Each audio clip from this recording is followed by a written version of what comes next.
The only other comparison I had was Twilight. You said about toxic relationships? Yeah. Why would you say toxic relationships? It does make you feel like you're reading something that isn't original. Didn't come here to be attacked. Yes, you did.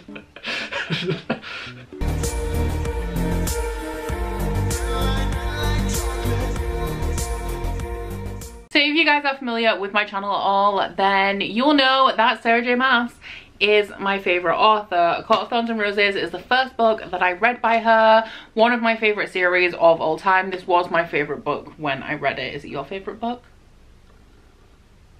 What kind of a question is that? Ever? Yeah. No. No. No. And one day, not too long ago, Curtis decided that he was going to start this series because he wanted... Why did you want to start this series? Just to say that I've read your favourite books. Well, you've got a long way to go because I've got way more than one. Because there were two, and I read the other one. Was that One Day by David Nichols? It was one day. This one's finished. On to the next one. What? This video is going to contain spoilers. I don't really have a structure for it. We are just going to talk about Court of Thorns and Roses. I thought that it would be interesting to make this video, one, because you guys asked for it. How do you feel about that? Strange, because this must be how you feel. Because people are like, what do you think of this?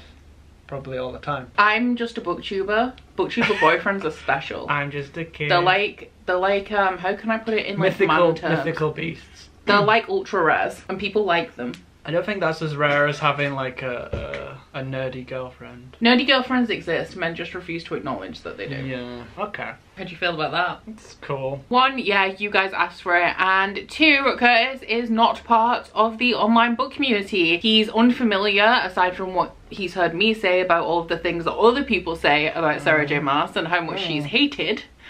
As well as loved. At some point throughout this video I'm going to be asking him questions that kind of relate to things that people think about Sarah J Maas, and we'll see how he feels as somebody outside of the book community. So as I mentioned, this is going to contain spoilers, so if you guys have not read A Court of Thorns and Roses and you don't want to be spoiled, I would recommend that you vacate this video now, because get out of here. What he said. We will start off non-spoilery, but it's just gonna be a discussion, and we're just gonna see where it goes. It's gonna be a chill time. So, basic things. What are your basic thoughts on this? And what did you rate it? Basic. I didn't rate it because I don't feel like I can rate it because I'm new.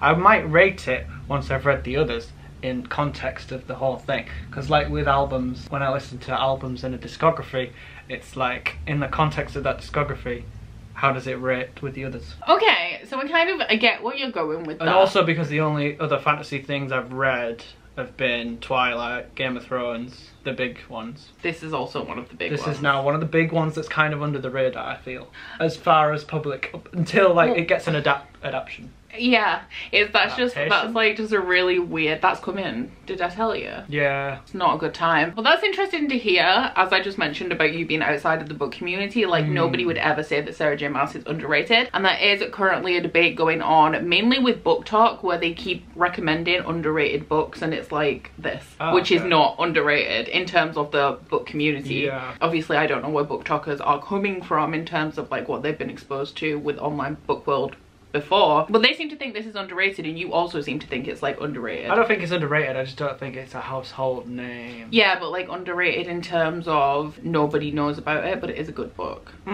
It's a decent book. What did you think then? I think it has things that are interesting about it and the things that aren't interesting about it, and it is paced in such a way where it's like the person who's written it has events that are happening along a timeline. They're very defined, and then they've had to link them all together. So I guess, are you saying that it doesn't flow very well? It might not flow very well, but that might be part of the plan of making it keep the flow as well, if that makes any sense. I don't think it does. No.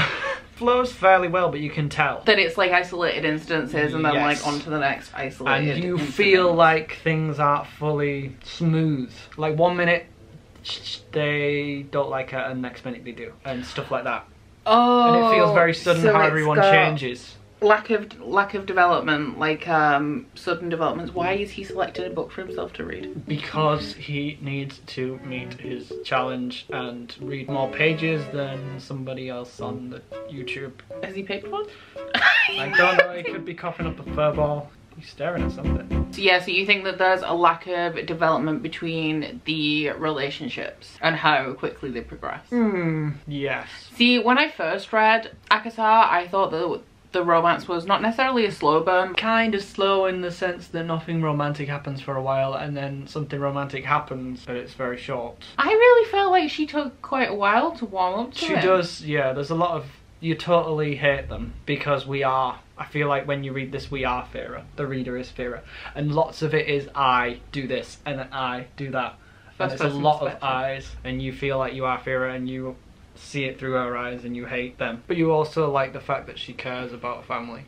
So you're totally empathy with her. How do you feel about a family? Kind of difficult because I read the first part and then I took Oh yeah, and then you took off. 2 years. So I don't fully remember the significance of the family. But she does go back to them. Yes, huh? there is that point where they're suddenly wealthy. So Which is also sudden for everyone and you're like, did they know them anymore? Did they know her anymore? I know you didn't spend a whole lot of time with them, but Elaine and Nesta, if you had to pick one, which one do you like more? Is it Nesta the one who catches on to what she's done? Yeah. She knows that she didn't really go see her aunt who doesn't exist. Yes, Probably it is that Nesta. one, because somehow she managed to figure it out in this world where they're humans and they're boring and all that.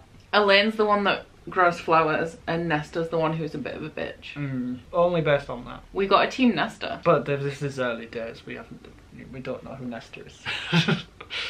I really like Nesta. Is there anything like in particular that you have Thoughts? Yeah, like I have significant thoughts. In terms of comparing this, the only other comparison I had was Twilight. Yes, that face right there. Which was also my favourite book when I was like 13. Well, I read the Twilight series when I was 14, so I have a grasp of it. And this feels like Twilight for the next age. That is, to be fair, I would say that that is not inaccurate. Because in Twilight you have Bella, who is a human, and she is treated like an outsider. She's a human, she doesn't understand, and through Bella, we learn about this world of vampires and stuff. And she, like Fira, is a human, and through her eyes we learn about the world of magical stuff. I don't think that you're wrong. And I think in the development, especially as me as a reader personally, going from Twilight being the first book that I read of this nature, the first paranormal romance that I read, into A Court of Thorns and Roses. So I read Twilight when I was 13, A Court of Thorns and Roses when I was 21. Both of them being my favourite books at the time that I read them. And then now I'm into fantasy romance as a genre. So I feel like it has been a slow progression starting with Twilight. Court of Thorns and Roses is another big one. But while we're talking about this, I have a very interesting question. How do you feel about this book being placed in the same market to the same target audience as Twilight? Do you think that this is a book that teenagers should be reading? Yeah, I mean, it's not like it's explicit, is it? If you continue reading the series and we continue to make videos, I'm going to ask you that question every single time. We'll see if your answer changes. In between, isn't it? It's in between teen and adult, which is why they call it young adult, right? No. What age, if you had to give like an age range of like 5 years, so like ages 10 to 15, what age range would you put this book into? Who should be reading this book? 16 to 21? 17. 16, 17. Okay, so by your judgment, somebody who is outside of the book community... But that's also thinking that it's gonna go darker or it's gonna go dirtier. If I didn't think it was gonna go darker or dirtier, based on what you said, I would say 14, 15. Fair. Which I think is the Twilight age. There is a big debate in the book community because young adult literature is extremely marketable. Books that should actually be targeted at an older age range are being placed into the young adult age range, which is then damaging to teenagers because they're being exposed to content that they shouldn't be exposed to and also pushed out of the demographic. Because I read this when I'm 21 and I should be outside of young adult then because I am an adult. But books like this are still being put into young adult, which is drawing in an older readership and alienating like a teenage readership. It's difficult because it needs to strike the people who are young enough to dream the sort of dreams that she has and have the sort of dream man come in and be tempted by that, but then also be wise enough to see the dark and toxic relationships that could try and tempt people. See, I would disagree with you just based on the fact that you're never too old to find your dream man and to believe that you're going to have a dream man. I suppose. Because I'm 27, forgot how old I was, and I still read this kind of shit. Yeah. Just like with all the characters. To praise it, it does. If I was that way, I would be definitely into the dream. I want to pick on something that you said, very interesting. You said about toxic relationships. Yeah. Why would you say toxic relationships? It's really bad to know too much than the book gives you, but obviously you say something that Rhysand is the love of my life. The love of your life. And in this, it obviously is a bad start and a bad reflection on him. Up until he, you know, decides to help her for some reason. So you, which is another twist. So from what you've read so like, well, far, okay. You think that the toxic relationship is Rhysand? But it could be anyone, because anyone can be, you can flip a coin and someone could be toxic. Wow. Because on the other side of the coin, they're perfect. So that's interesting actually, because one of my patrons asked me to ask you, are you on Team Rhys or Team Wrong? Team Wrong. I wouldn't say I'm on a team. I would say, if anything, I'm on Team Feyre, because that's who you're with. Yeah, I'm not sure if anyone else has been toxic. Apart from the fact they've had to lie to her, but then they can't not lie to her because it's magic or something like that, isn't it? So how do you feel about Tamlin as a character? Tell me your thoughts about High Lord of Spring. Like, when she's starting to like him, I'm kind of like, oh, well, this is typical, isn't it? Yeah. He's perfect, blah, blah, blah. I will say, when I read it, I didn't know it was going to go that way, because I thought paranormal romance was a thing of the past, and this was just like standard young adult fantasy, which typically does come with romance, but I didn't know it was going to be so central focused on the romance. So that did come as a shock to me, but I think going into it is very obvious that something is going to happen. I was just happy and surprised that it went in such a romantic route. So yeah, tell me about the romance. Tamlin, just what do you think about him? He seems okay. He seems cool.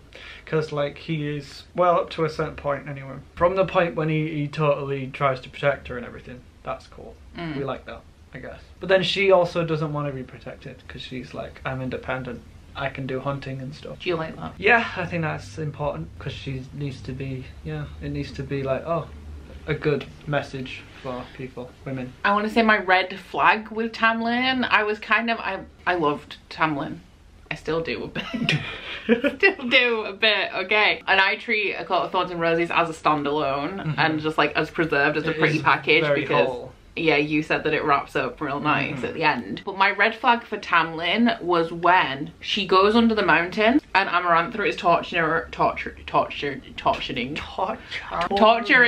and treating her terribly, and Tamlin's just sat there. Yes, but I took that as magic stopping him from doing anything, or him actively not doing anything to protect her. See, Feyre does justify it as that, like he can't do but then anything. That's her interpretation, because she's in the dark as well as we are. But if you compare that to what other characters do, oh yes, when Feyre's being tortured. True. But maybe he thinks he's got nothing to lose because he's already plotting against her. Rhys. Yeah.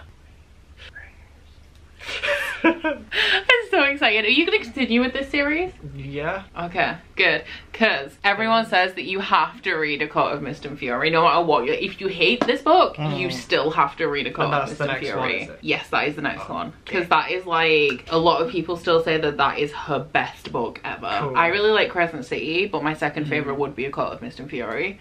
And I'm really excited because one thing that you said to me when you were reading this that's really stuck with me, you were reading it and you said, I don't understand, because obviously spending a lot of time with me and me talking about books all the time, you know that I love Rhys. Yes. And I remember that you said that you don't understand, You're on one, why I love Rhys, and two, how it gets to a point where I could love Rhys. Yeah. Like, you just don't get it. And I guess it's credit to the author that she's twisted it and you're on the other side of the twist. I remember when I finished ACOTAR and me and Ryan had this whole argument because we were really annoyed about the bargain that she strikes at the end. Oh, the tattoo. Yeah. Yes. Me and Ryan were both like really into Tamlin, and we were like, there's nothing that's gonna happen, like nothing that she could ever do is gonna make us not love Tamlin anymore and like switch over to Team Rhys. Like we are on this Tamlin ship, we will go down with this Tamlin ship, and then halfway through, not even halfway through A Court of Mist and Fury actually, just you read A Court of Mist and Fury and it's like, nope. Does jealousy turn him into a monster? potentially. I will say, with you telling me that there is saucier, dirtier books in the future, that this was pretty hot when it could be. But I did read it in the style of your voice when you're doing, when you've got marshmallows in your mouth and you did that, that video. Chubby smutty. So yeah. it was in my head like that. I really like the clan scene in this. It was still hot. Where he turns feral and gets out of his cave. And like pins her against the wall. I really like that. That was probably it. So we have a Tamlin and Feyre ship, but I don't even think they have a ship name. Phelan? Phelan might must be short-lived if it doesn't have a ship name. And forgotten about, maybe. But like, you're saying that you know that it's going to switch over to Rhys, but I also, like, I say that Rhys is the love of my life, but I also love Cassian. Cassian is also one of the loves of my life. Maybe you're also the one to take a thread and dream around it. Maybe she's with Tamlin for the rest of the series, and I'm just like, really wish she was with Rhys though. Yeah. Because to you, like, Slytherin is your house, and they're not really ever the focal point of Harry Potter. They should be, though. They should be. So who is your favourite character? Oh, Feyre.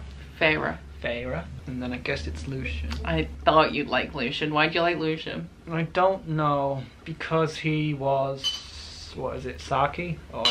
Sarcastic. Sarcastic. Because he was sarcastic, he turned out to care as much as he could and try and do something to protect. I do like Lucien. Character. Even currently where I'm up to in the series, where like the main trilogy's ended and then there's an extra book and a novella, there's like still loads of theories about Lucien. Like Lucien is pretty much like a strong contender throughout the rest of the series. Isn't he also like abandoned by his family? And he's taken in by Tamlin. Yes. So there's that as well. He's the, is it the ambassador? Not the ambassador. Oh. Something no. Oscar. Emissary. Missionary? No, emissary. Okay. He's the emissary. That's it. Emissary. Emissary. Emissary. That's how you say it. Emissary. Emissary of darkness. Emissary. Of the Autumn Court, which is pretty dark. I've seen more of the Autumn Court. They're not nice people. Lucien was abandoned by his family, which you do get to find out more about later in the series. And Tamlin took him in, so he has a great deal of loyalty towards Tamlin because of that. I think all the things I don't like and all the things that are disappointing in this relate to the fact it is a fairy tale retelling, because when they shine through it just makes you think. But you didn't know that going into it, because you said to me at some point, you were like, this feels like Beauty and the Beast, and I'm like, yeah, it is. It does make you forget, but then when you do remember, you're kind of like, oh. It is also a retelling of Tamlin, which is a ballad. Oh, and that also relates to how the ending is a little bit disappointing, because it wraps up like a perfect fairy tale and all of a sudden everything's fine. Well, like me, you might seems like that when you get later in the series, because you can like, I mean, we do go through a lot of stress. The last like couple chapters are all stressful because she's doing her trials and she's stressed out and she's dying and she's hurt.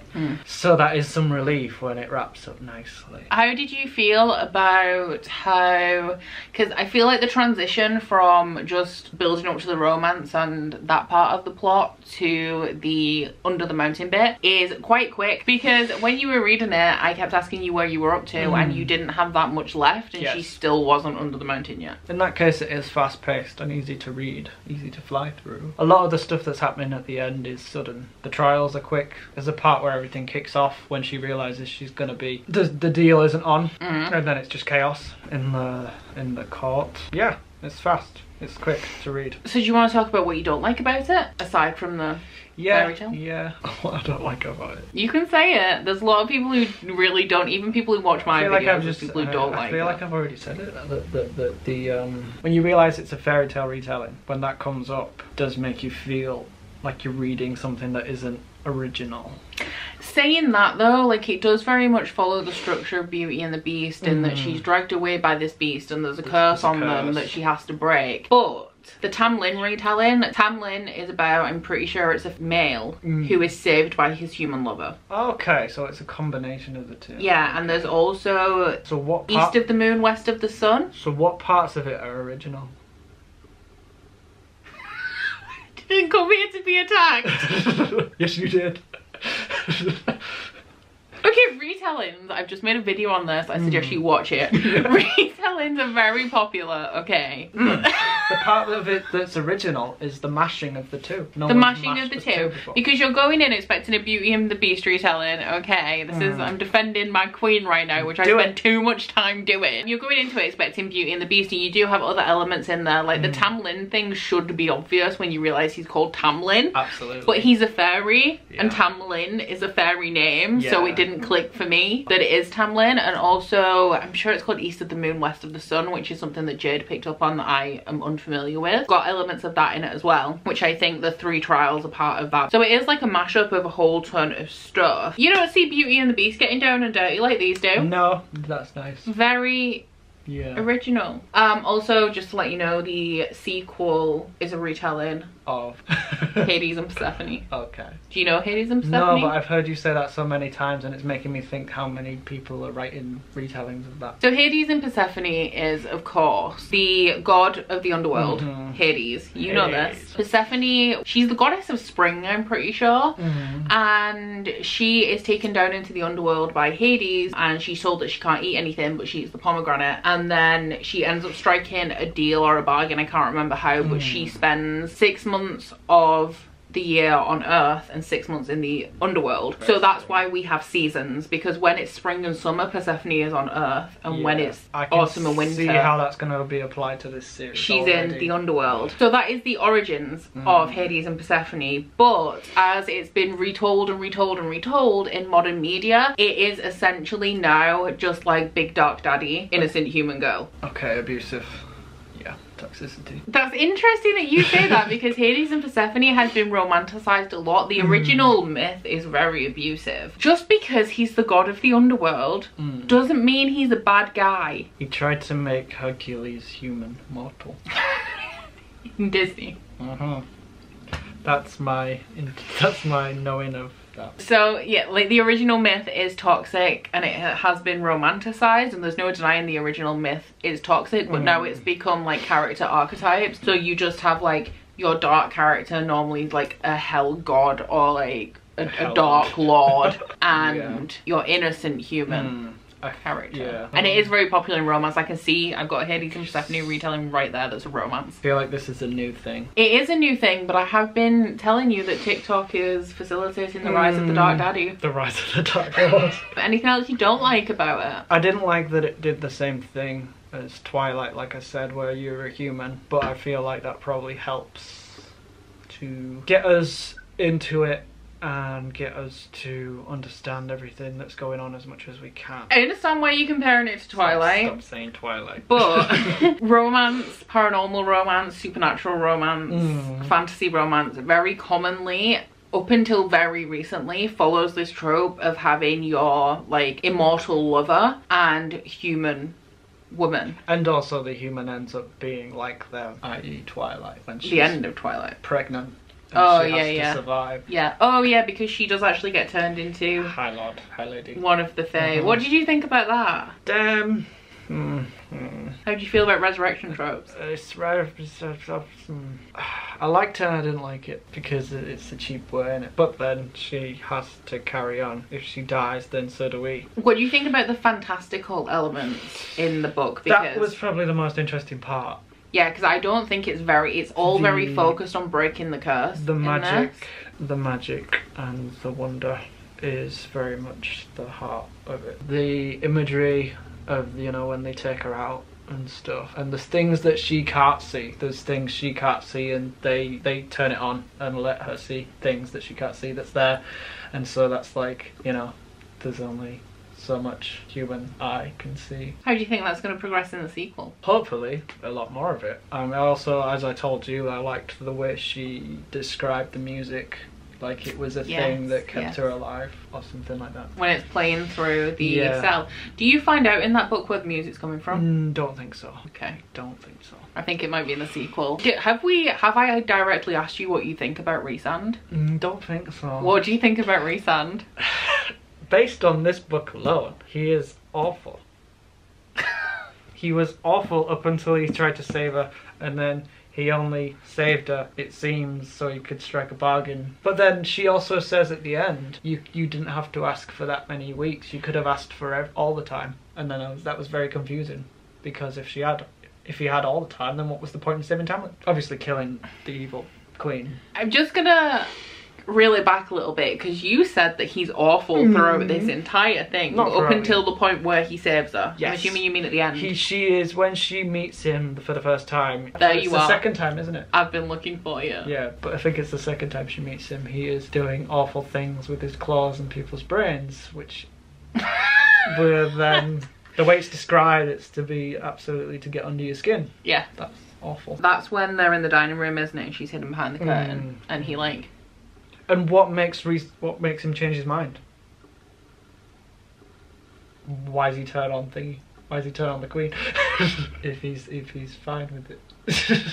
I'm pretty sure you had a scene in Akatar where he was talking about Amarantha and why he was there. Or when he shows up at the Tamlin. Isn't there a point where she's like roaming around under the mountain and she ends up in his bedroom accidentally and she sees his wings? Maybe. Because she's cleaning, she's doing some Cinderella shit. It's his fireplace, yeah. Yeah. So at the time that this scene happens where they have a conversation, she doesn't trust him at all yet, does she? Because they're not... She knows him as the brain feeler. Interesting upon reread, because I kind of know what he's saying when he's like... Because he says, don't think it didn't cost me for him to be out when he shouldn't have been out and things like that. And how he says here, she ordered us not to help you, even if I felt like helping you, I couldn't. She gives the order and we all bow to it. I see.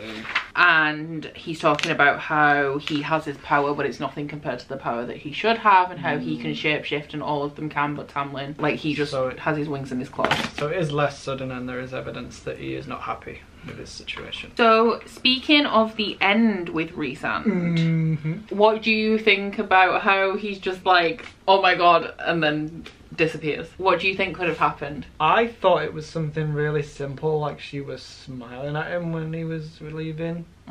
Like, he never thought he'd see her smile, but that's just like clutching at straws. But there isn't really anything to go off apart from like a cliffhanger. No, yeah, because I remember reading it like, okay, yeah, are you okay? I think I read it like twice and was like, what? Yeah. Is she seeing something on him, or is he seeing something on her? And I was like, okay. He definitely sees something. Like, I know what it is, the reason why it happens, so it is definitely a him thing, and I think she's just confused, but she's also... I think you get your first glimpse that not everything is as it seems with Rhysand right at the end of the book, where all of this stuff is happening, and he says to her, like, or she says to him, like, you could have asked for all of the weeks. Like, why did you just choose this? And you start to get a glimpse of Rhysand and who he really is.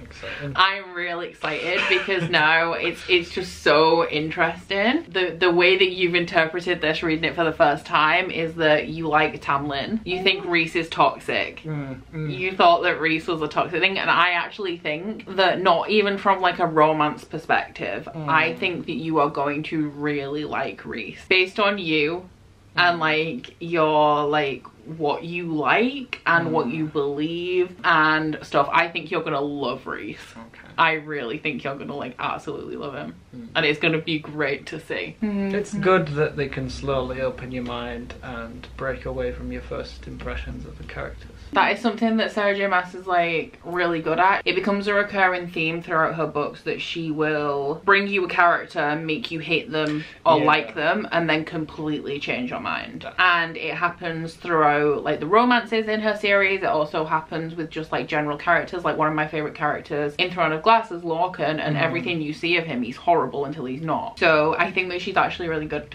at that, and it happens with quite a few characters. In that last trial, you know, where she's got the three she has to kill, I thought one of them was going to be her family, or they were all going to be her family or something like that, but no, one was Tamlin. One was Tamlin. Which made me think, when she kissed him and when they got away from the party, was that really him? Because, and I also thought, because Rhysand kisses her afterwards, that maybe there was a poison exchange and he was getting it out because there's no explanation for why he kissed her then. Is there no explanation for that? I'm sure there's an explanation for that. She just says, it says something like, and then Rhysand's kissing me. And then Amarantha where comes I can in. still taste Tamlin or something like that. So she's covered in tattoo, the paint that he's painted on her. Yeah. And when she's been in the closet with Tamlin, he's smeared all over paint. Yeah. So Rhysand kisses her in the closet so that when Amarantha walks in, or when somebody walks in and sees them, they think it was Rhys. They don't think it was Tamlin. So he was taking the blame for it. Yeah, he was taking the blame because like all hell would have broke loose if Amarantha would have found out it was Tamlin. Yeah. Anything else that you would like to add? I don't think so. I feel like I've gone through everything I can remember. No, because this is quite, in terms of scope and in terms of what the rest of the series has in store, everything in this book is very contained, for one, because you're contained to the Curse and the Springcoat. Yes, there is a story. But in the next books in the series, you're going to see a lot more magic and a lot more of like an epic plot line with a lot more elements. Good.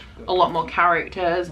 You also get to see one place specifically outside of the Springcoat, but also other areas in Prythian, which is going to be real cool for you. Nice. So what do you expect or want to see in the sequel? It's difficult without any loose threads, without any like real cliffhangers that aren't just that one. Yeah, I feel that because I remember knowing or thinking that I didn't know where the sequel was going to go, aside from the fact that Rhys was going to claim his bargain back. I guess more of how she's dealing with being a different being now, because she said even her fingers on her hair felt strange.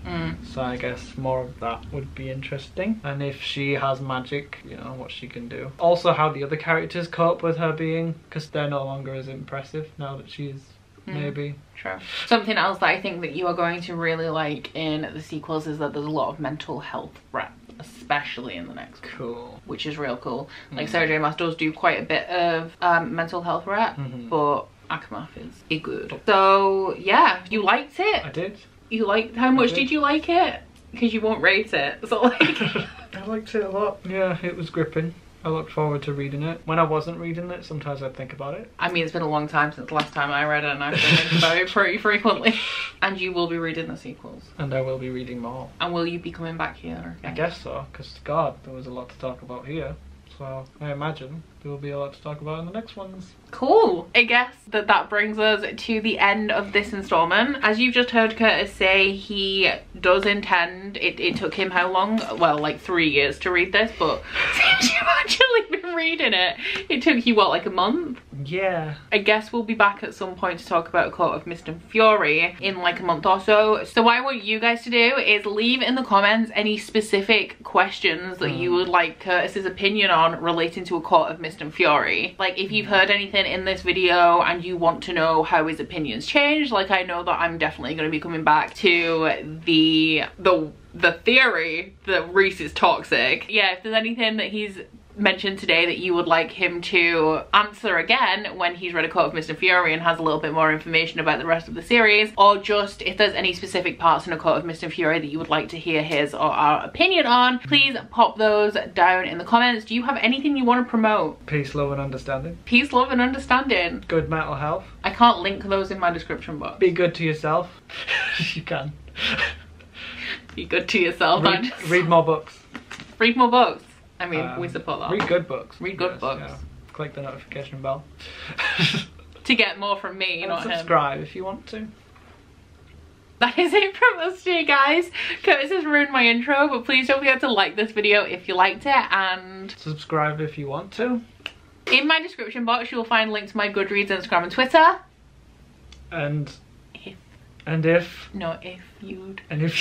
If you'd like to follow me on any of those, as well as link to my Bookish candle website. And a 20% off discount code. No! The Instagrams are that, and a 10% off discount code. I'll just keep giving them 20% off. I'm so out of date. There's never been 20% off.